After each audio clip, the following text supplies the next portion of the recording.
Welcome in another NFL live stream here, WinDailySports.com. My name, Jon Jansen, at JJansen34, and the guy over to my left to right, I don't know how to do this, at Stoweby. Stoweby, how you doing, my man?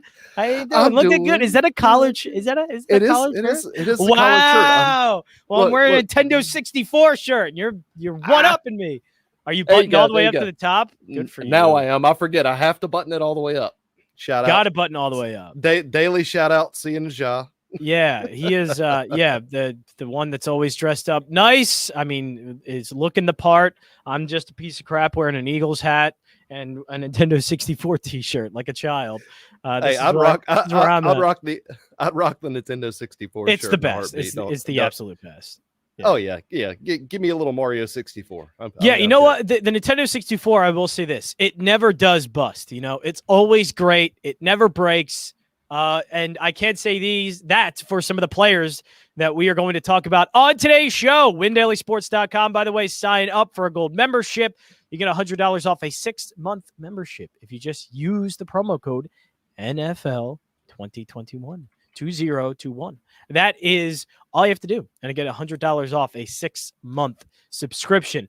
But yesterday we went over the potential breakout players that we thought were, even if they were in the top tier with their being drafted in the first and second rounds, just who was going to have that huge breakout season. And now we're going to go over potential busts. Who is not going to have the season that you expect? I think mostly to their ADP. Not saying that they're going to have the worst season of all time. It's just compared to where their ADP is, who is going to bust, who is not going to return that investment on their ADP. And that's what we are talking about. Stoweby, when I say that, when I say who is going to be a bust this season, who is the first one that comes to your mind? Who's like I know this guy is definitely not on my radar. Like he has potential to bust big time. Alvin Kamara. Really? Yeah. Well, even with Jameis Winston? Jameis Winston pushes the ball down the field. That's the thing. When with Jameis Winston, that Drew Brees was the absolute perfect fit at the perfect time for a perfect type of running back. I'm not knocking Alvin Kamara as far as his talent goes, but the guy's going. I think you are, Stoweby. Oh man, hey, send hate mail at Stoweby on Twitter, at Stoweby on Twitter. Yeah, look, Alvin Kamara is. I mean, he's a tremendously skilled back, but like Drew Brees needed him, and he needed Drew Brees to an extent. His game is not based on volume, and like if he was going a little bit later, I could still see getting him with Jameis Winston. But Jameis Winston, when he scrambles or when the plays break down, it's not Jameis's tendency to toss it, to throw it off to reckless abandon. It is going down the field. That is not, you can't take that out of his play style. That's just what he does. I mean, they're gonna script plenty of these plays, and he's still gonna get some sort of production. But the guy's going 3rd or 4th overall, and I just see a lot more of a decline as far as the production goes with somebody like Winston, and the value is non-existent with somebody like Taysom Hill potentially in the background. Right. If for some reason they decide to move back to Taysom Hill, your Kamara shares are just completely dead. And I just there's just too much risk involved, and I think he busts at that ADP. Yeah, I think I'm going to stick with the running back here as well. And yeah, Alvin Kamara, it's not as safe, I guess, as it has been. So that's why there is a potential to bust here, because hey, he could be fine. It could be exactly right where he used to be, but there is the potential. I think I agree with you. There is a potential for a down season here, for a bust season for Alvin Kamara. I'm sticking with the running back, and maybe this is just me not getting it, and you could tell me if I'm not seeing something here. But I don't get why DeAndre Swift is so high. I mean, this offense is not going to be good. And look, that defense is horrible too. Don't look at Detroit's defense and think that they're going to be, stopping teams. It's a bad defense, and they're going to give up a lot of points, or they're going to be down in games. And I just Jared Goff isn't good anyway. I mean, this offensive line is okay, but they have nothing. I think teams are going to sell out on stopping the run, and DeAndre Swift isn't really going to have much wiggle room. But even outside of that, so let's just say DeAndre Swift does actually do well and is actually being efficient with his carries, and he's actually able to be productive. I do think there's a limit there. They signed Jamal Williams for a reason. Jamal Williams I'm glad you brought him up. Jamal Williams isn't a nobody. Jamal Williams took away some carries and usage from Aaron Jones. You think he's not going to make his way into the mix with DeAndre Swift? I just don't think, in order for DeAndre Swift to return on investment where he's being drafted at, he's going to need to get the bulk of the carries and targets out of the backfield. Jamal Williams eats too much into that, I think, for him to be able to return any of that value that where you're getting him at. I just don't see it working out there in Detroit, especially where he's being drafted.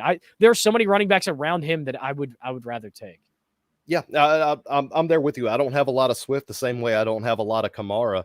That Goff, and we've talked about it ad nauseum, that Goff does not get through more than 2 spots into his reads. And honestly, if he gets 2 seconds, 2.2 seconds to throw the ball or to even be able to read a defense, he is lucky. Now, they may decide to go ahead and scheme some of those for him, but I don't see the volume between that offensive line, between that quarterback. We don't really know what we're going to see as far as the offensive scheme goes just yet.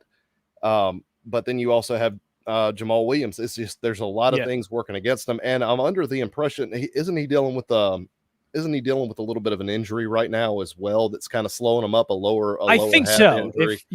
I think so. Lower body injuries. DeAndre Swift might not be ready for week 1. That's the first thing I see from 3 days ago. Okay. So yeah, there's just too many things working against him. If he tries to come back too early or he tries to push too hard, you're looking at a situation where he could create a nagging situation that will last the entire season.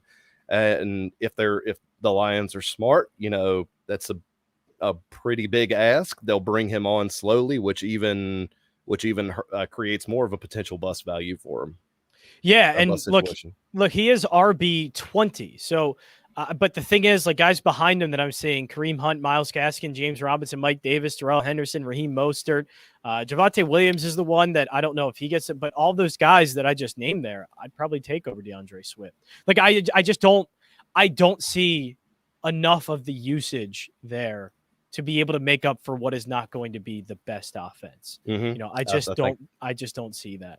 So I am way off of DeAndre Swift, and I think he could be a potentially big bust this season. Who is next for you here as we go talk about some busts? Let's go ahead and move. And I think this one is just more my preference for the other 2 guys on the offense. But I think CeeDee Lamb going at 28 is a little too high for my taste. You have guys, if you have a healthy offensive line, you have guys like Zeke and Tony Pollard that should be able to run the ball plenty and give you plenty of production. Then you got Amari Cooper, a known commodity that is still going to be, I think, Dak's number 1 target. And I don't think people are taking into consideration just how much Dak Prescott was targeting Gallup before he went down.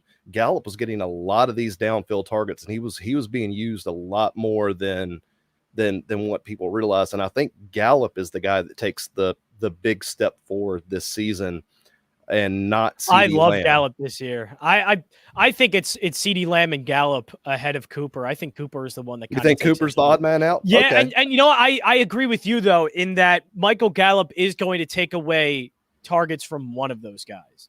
I just think it's going to be Cooper. But I could be wrong in that. But I agree with you. Be careful because Michael Gallup is going to make it like Michael Gallup's the forgotten one. He's going to make its way into that offense and take away targets from somebody. And we probably should have talked about him yesterday in the breakouts. It just I agree. So, yeah. Gallup is. I know. Actually, me and Tony are actually pretty much on board on the Gallup train. We've kind of talked about him.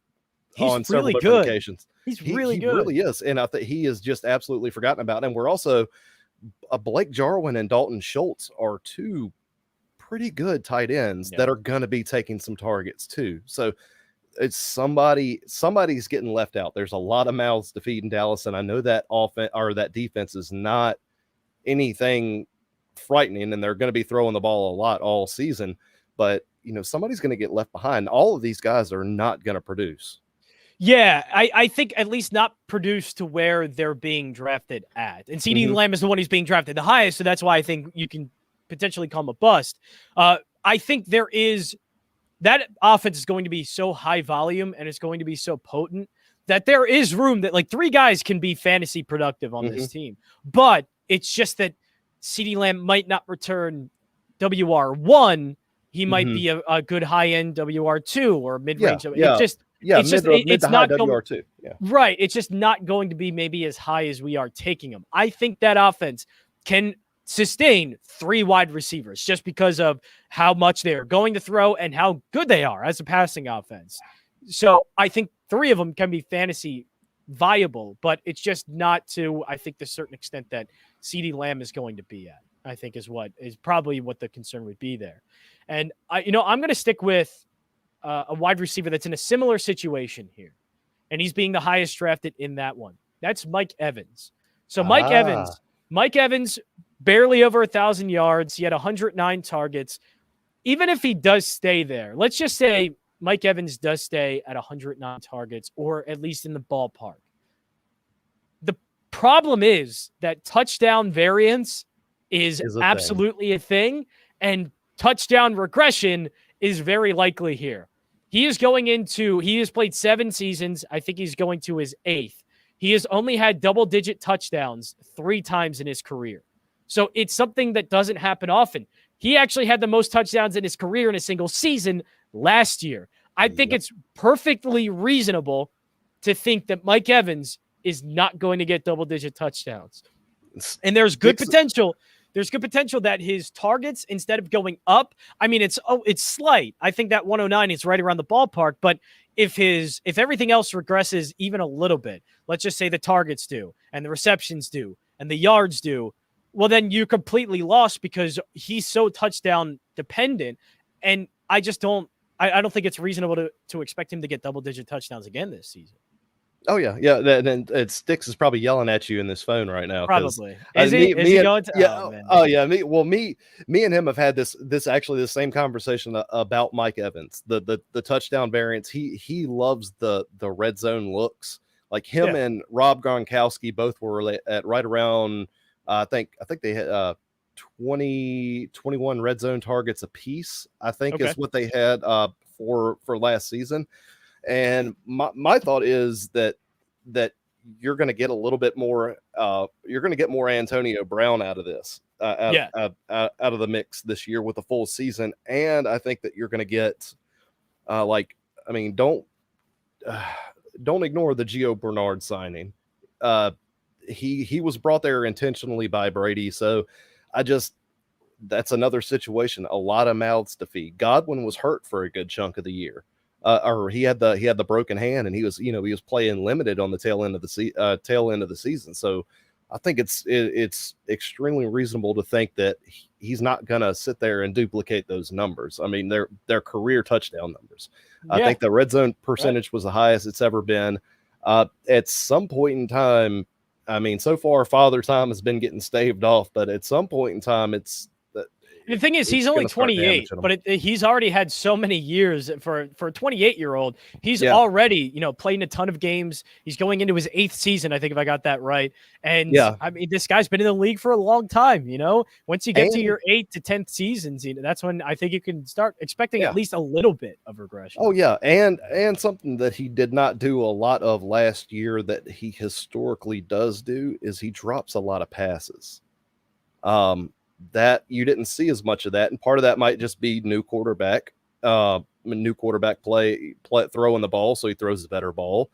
But historically he has been known to drop a lot of passes, and if you're dropping passes with Brady throwing you the ball, he's gonna eventually say, "All right, let me go ahead and throw it to this guy," because he's not going to drop it. Right. So that's very reasonable to think that he with where he's going, he's potentially bust. So who do you have as well for a potential bust here? That's what we're talking about, windailysports.com. Again, sign up, use the promo code NFL2021. You can get a 6-month gold membership with $100 off of that gold membership. If you use that promo code NFL2021, that'll last you throughout the football season. So sign up for the football season, getting you ready right now, windailysports.com. But who else do you have as a potential bust? There's a couple of more guys. I was looking at tight end, but I'll think about that for a minute. I'll save that for later. Austin Eckler is somebody that I'm looking at that I'm a little bit concerned with. It's the workload, isn't it? It's the workload. That's exactly what my concern is. I loved Eckler as far as being a running back, but back when you were getting him at that value. So yeah, I love what Eckler brings to the table. Yeah, I love. It's hard not to. I mean, he can do a lot on the field. He's good. Yeah. It's just my concern is he has. I'm afraid that he's gonna start losing reps to what are the names? Who are their backup? They got 2 capable backup running backs. Actually, they got 3 looking at the preseason. But I think he's gonna lose. Yeah, I think he's gonna lose some of these first and second down looks, or some of these down and distance situations where they want to go ahead and get a traditional style running back in there, and you're picking him up in the latter half of the first round, and I just think that's too steep of a price to pay for somebody like him. Yeah, and the other running backs that you are talking about, Justin Jackson and Joshua Kelly. Thank you. They both will be involved in some way. I absolutely agree with that. So Austin Eckler, certainly one of them. I may be going down on the board a little bit too much here for potential bust, but I'm just completely off him, especially where I'm seeing him overall. He is 1 spot below Robert Woods, and he's 1 spot ahead of Amari Cooper. And I said I think Amari Cooper could be one that regresses a little bit, but I think Adam Thielen takes another step back this season. I'm glad you mentioned that. Actually, I think just this Minnesota offense in general. I think we started to see some of the passing numbers regress. Justin Jefferson, I think, has made himself clearly known as the number 1 guy, but there's, Dede Westbrook has been somewhat of a disappointment in his career. I know he was highly touted coming out of Oklahoma and, expected to be pretty good in the NFL, but I still think that he finds his way onto the field and he's a good and capable receiver. It's been a really good run that Adam Thielen has been on, but I just think Justin Jefferson dominates that target share way too much, and Irv Smith could get in the fold now. Dede Westbrook is going to get in the fold. And just the offense, I think the passing offense in general with Kirk Cousins is just going to regress even further this season. It just gets to a point where it's really hard for me to trust Adam Thielen around some guys there like Amari Cooper that I would trust more in a more high volume and a much better passing offense. Oh, yeah. And when it comes to Minnesota, if they can run the ball 30 times, they're going, that's what they'll do. Going to. Yeah. So if you're telling me to choose between a number 2 receiver and somebody like Dallas who's going to throw the ball, 40 plus times a game, or you're going to tell me to go to get a number would be considered a number 2 receiver in a team where they might not run the ball at all in the second half or throw the ball at all in the second half, go ahead and give me anybody on Dallas all day over somebody like Thielen. And like you said, Irv Smith is one of my favorite tight ends, and I think he's gonna end up eating into that Thielen workload, especially in the red zone. Thielen had 14 touchdowns last season. He had under 1,000 yards, but 14 touchdowns. Like, of course, we've been talking about this. Touchdown variance is a thing, and I think it's perfectly reasonable to expect any kind of regression with those touchdown numbers. Has to be, right? Has to be. Yeah. I do think so. I think it's more than fair. So the next one that I want to go with, and I know this is going to sound crazy. Like, I'm going to say this, and people are going to say, John, you're absolutely bleeping nuts, dude. Get out of here. But I hate to say bust, but it's just I think he is being overdrafted, and he's not going to return on his value. Josh Allen is. We're not talking about the fact that there is going to be, we're talking regression all the time, but there's regression when you are the number 1 fantasy quarterback. The chances of you getting there again is so damn hard. Patrick Mahomes wasn't able to do it, and Patrick Mahomes is a much better quarterback than Josh Allen. Lamar Jackson wasn't able to do it. You could say what you want about Josh Allen and Lamar Jackson throughout their career totals. Lamar Jackson's been a better quarterback than Josh Allen, barring just one season from Josh Allen. Look, in that season, I'm not saying that he's a bad quarterback, but there's the potential there for it to be an anomaly. There's a potential there for his numbers to regress, especially the passing numbers, because they were so much better than his numbers previously. I think just Josh Allen being drafted as a number 1, number 2 quarterback, man, there's a really good chance he finishes not outside of the top 10, but he's closer to number 7, number 8 than he is number 1.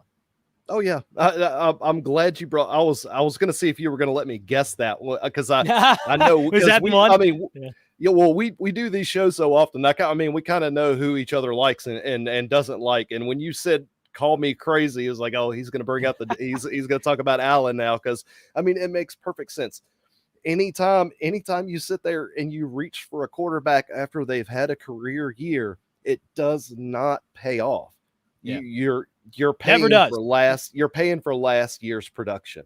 And we're talking about Mahomes, who's a generational quarterback. Like, we're talking about him already as one of the best of all time. And he couldn't sustain that level of play. It's so difficult to. I don't care if he can run. I don't care what his skill set is. There's regression. Yeah, there's going to be. And I mean, is he going to be fine? Probably. I think that offense is going to be just fine. I think they're going to produce fine. Neither one of us are saying that we think he's going to sit there and tank and go back to, 58% completion percentage and, look like year 1 Josh Allen. We don't think that. We just, you're paying 2nd and 3rd round ADP, depending on what sort of situation you're looking at, for a guy who had his career year last year. I would rather, go find somebody that underperformed last year, like Lamar Jackson. Underperformed. I love Lamar Jackson. No, not underperformed, but could definitely, obviously room for improvement there compared to what he was last year. Yeah, he could take a step forward this season, and he could, because of his rushing upside, he could dramatically outperform everybody. I mean, everybody, not even close. I mean, even guys like Patrick Mahomes, just because of what he does on the ground. I mean, he has the potential for, a 1,300 yard season and double-digit touchdowns on the ground to go along with close to 4,000 yards passing and, potentially another 20 touchdowns. I mean, that's better. That's any other 2 people in your lineup having a good day right there with one person. Right. And I think we bring it up as well, because there is, even if the regression is small, there's not a big gap between, the top quarterbacks, and from number 1 to number 10, it's not that big of a gap. Nope. So even if there is slight regression, even just a little bit, that could knock Josh Allen down to a number 6, number 7 fantasy quarterback. It's just that small variance is enough to push him back down that far, but he's being drafted as if he's going to do this all again and have career year numbers all over again. Yep. I'm right there with you. Yeah. So actually, that is my last one, by the way. I had to go out. I have to go out with the Josh Allen one. You're such a hater. I know. I am. And I hate to say I like Josh Allen. I love the talent, but he's not going to keep this up. Stoweby, what do you got for me?